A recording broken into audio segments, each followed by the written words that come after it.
શું તમારા રંગબેરંગી કપડાં ધોયા પછી ઝાંખા પડી ગયા છે અને આ સૂચવે છે કે કપડાં ધોવા માટે સખત પાણીનો ઉપયોગ કરી રહ્યા છે? કે સખત પાણીને તમારા કપડાને બગાડે એટલું જ નહીં, પરંતુ તમારા ઉપકરણો પણ ઝડપી નુકસાન પહોંચાડે છે? કે આનાથી ડિશ વોશરમાં અંદર સફેદ થાપણ થાય છે અને તમારા શાવરમાં હેઠળ સામાનમાં થાપણમાં જોઈ શકે છે? પરંતુ સખત પાણીના સામાન્ય અસરના વેબસાઇટમાં ક્રોમમાં જણાવ્યું કે વોશિંગ મશીનમાં હાર્ડ વોટરમાં આ ઉપયોગ કરવામાં જોઈએ. કે આ હાર્ડ વોટરમાં અને પાણીમાં જેમાં કેલ્શિયમ, મેગ્નેશિયમ જેવી વસ્તુમાં ઓગળી જાય છે. કે વસ્તુમાં જેટલી વધુ પાણીમાં ઓગળતા હોય છે તેનું પાણીનું સખત બનેલો ભારતમાં જ નહીં સમગ્ર વિશ્વમાં જોવા મળતા છો કપડામાં પાણીને બગાડતા આ પાણીનું સારું નથી ને કપડાં ધોવા માટે આ સારું નથી ને પાણીમાં ઘણા મિશ્રણમાં કપડાં ચોખ્ખા પડી જાય છે ને ઉપરાંત કે કપડાં સખત ખરાબ પડી જાય છે ને ડિટર્જન્ટમાં હોય ઓછું અસરકારક. વોશિંગ મશીનમાં સખત પાણીનો ઉપયોગ કરવાની સૌથી મોટી સમસ્યા ડિટર્જન્ટ ઓછી ગંદકી અને જે સાફ કરવું શકાતું નથી અને આ સખત પાણીથી ધોયેલા કપડાં કરાયેલા યોગ્ય રીતે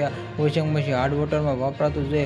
વાસ્તવિક મશીનમાં સખત પાણીનો અને સંપૂર્ણ નુકસાન નહીં કરી શકે, પરંતુ જે આયુષ્માન ચોક્કરમાં આ જીવનમાં 3 વર્ષ સુધી કાઢી શકે છે અને જે સોલ્યુશન ટેપ લિફ્ટર ઇન્સ્ટોલ કરાવવું અને સખત પાણીની સમસ્યા એકઠું કરેલા પાણીના ઓગળેલા ખનિજો તમારા ઘરના ઉપકરણો સુધી પહોંચી લે. આ ઇન્સ્ટોલ કરી શકાય છે જેથી તમામ નબળું પાણી નરમ થઈ જાય ને આ વોશિંગ મશીનમાં અલગ ઇન્સ્ટોલ કરી શકે.